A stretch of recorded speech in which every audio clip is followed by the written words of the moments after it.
Close your eyes. Imagine a cuckoo clock. Picture its distinctive design, all ornate decoration, rhythmic regulation, and promise of melodic surprise as the mechanism unwinds. Now keep your eyes closed, but this time listen.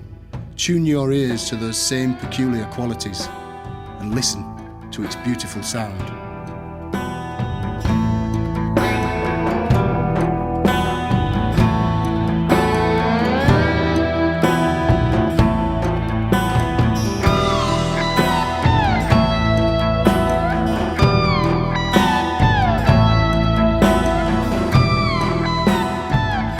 There's something elemental about the music of Cuckoo Clocks, the counterpoint of Tracy Deakin's powerful vocal, balanced by Paul Infanti's knowing tones, all lifted aloft by soaring five-point harmonies. The world was flat, we grew from trees, we broke from the branches. Their latest offering, Frontiers of a Seductive Mind, is at once intimate and expansive, ambitious and highly accomplished, like you're witnessing music written to quench the band's own burning desires, but with a clear yearning to set the listener aflame.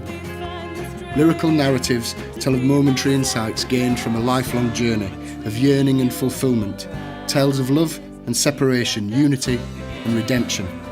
A band who sound like freedom might feel, untethered by the fickle taste of contemporary music fads, and long enough in the tooth to be unashamed to showcase their considerable talent.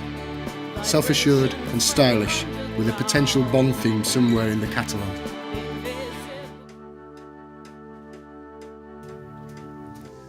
Some say that magic and art are the same thing, that music and art complete one another, and that music's mission is to show how passion creates feeling.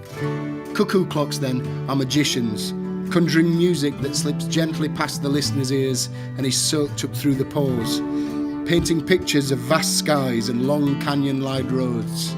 Music made by music lovers, their template, all that's gone before, brought together with a classic, timeless feel. Some things are difficult to explain, they have to be witnessed. So close your eyes and bear witness.